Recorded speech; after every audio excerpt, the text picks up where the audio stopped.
ফেব্রুয়ারি ২০২৬, যে সময়ে উত্তরবঙ্গের মাঠগুলো বোরো ধানের সবুজে ভরে থাকার কথা, সেখানে আজ শুধু ধুধু বালুচর আর ফেটে যাওয়া মাটির হাহাকার। আমরা কি এক মহাবিপর্যয়ের দ্বার প্রান্তে? গঙ্গার পানি চুক্তি শেষ হতে চললেও তিস্তা নিয়ে দীর্ঘ এক দশকের অচল অবস্থা কাটেনি। ২০২৬ সাল কি তবে উত্তরবঙ্গের কৃষির শেষ পেরেক হতে যাচ্ছে? আজ আমরা ব্যবচ্ছেদ করব সেই ভূ রাজনৈতিক জটিলতা এবং উজানের বাঁধের সেই মরণ ফাঁদকে, যা আমাদের শস্য ভাণ্ডারকে মরুভূমি বানিয়ে দিচ্ছে।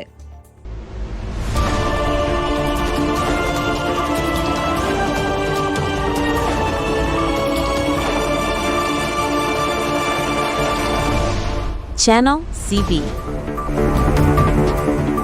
তিস্তা ব্যারেজের বর্তমান চিত্রটা দেখুন। ডালিয়া পয়েন্টে পানির প্রবাহ এখন ইতিহাসের সর্বনিম্ন পর্যায়ে। ২০২৬ সালের এই চুক্তি নবায়ন কেবল একটি কূটনৈতিক টেবিলের আলোচনা নয়, এটি উত্তরের কোটি মানুষের টিকে থাকার লড়াই। একটি চুক্তির স্বাক্ষর নির্ধারণ করবে আগামী বছরগুলোতে আমাদের কৃষকের আঙ্গিনায় ফসল থাকবে নাকি শুধু দীর্ঘশ্বাস। তথ্য বলছে, উজানে নির্মিত একের পর এক বাঁধ শীতকালীন প্রবাহকে কার্যত শূন্যে নামিয়ে এনেছে। কাগজে কলমে যে প্রবাহের কথা বলা হয়, ডালিয়া পয়েন্টের শুকনো বালুচর তার ঠিক উল্টো সাক্ষ্য দিচ্ছে। আঞ্চলিক রাজনীতির মারপ্যাচে আটকে আছে আমাদের ন্যায্য পাওনা। ফেডারেল সরকার আর রাজ্য সরকারের এই যে টানাপোড়েন, তার মাসুল দিচ্ছে বাংলাদেশের নীলফামারী, লালমনিরহাট আর কুড়িগ্রামের সাধারণ কৃষকরা।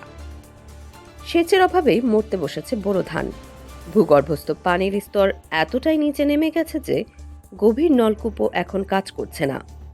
কৃষকরা বলছেন, সেচের জন্য তেলের খরচ এখন আকাশ ছোঁয়া।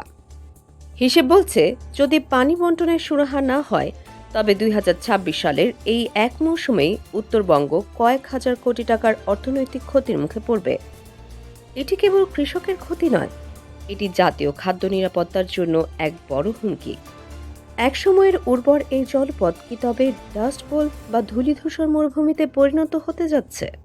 জীববৈচিত্র্য ধ্বংস হচ্ছে, মাটি তার প্রাণ হারাচ্ছে, আর এর ফলস্বরূপ শুরু হয়েছে গণপরিযান। কর্মহীন তরুণরা ভিড় জমাচ্ছে রাজধানী ঢাকার বস্তিতে। জলবায়ু পরিবর্তনের দোহাই দেওয়া হলেও এই সংকট অনেকাংশেই মানবসৃষ্ট এবং রাজনৈতিক। এখন প্রশ্ন হলো, উত্তরণ কোথায়? Teesta river comprehensive management and restoration project বা তিস্তা মহাপরিকল্পনা কি তবে আমাদের একমাত্র আশা? আমরা চাই আন্তর্জাতিক আইনের ভিত্তিতে পানির ন্যায্য হিস্সা, রাজনৈতিক কুটচাল বাদ দিয়ে ডাটা চালিত এবং স্বচ্ছ একটি চুক্তির এখনই সময়। কারণ পানি কোনো দয়া নয়, এটি আমাদের অধিকার। উত্তরবঙ্গের এই হাহাকার পৌঁছাবে কি নীতি নির্ধারকদের কানে? আপনারা কি মনে করেন, তিস্তা মহাপরিকল্পনা কি পারবে আমাদের কৃষি বাঁচাতে? আপনার মতামত কমেন্টে জানান। আজকের মতো এখানেই শেষ করছি। সাথে থাকার জন্য ধন্যবাদ। প্রতিদিন গুরুত্বপূর্ণ আপডেটের জন্য আমাদের চ্যানেলটি অবশ্যই সাবস্ক্রাইব করুন। Subscribe now for daily news and updates.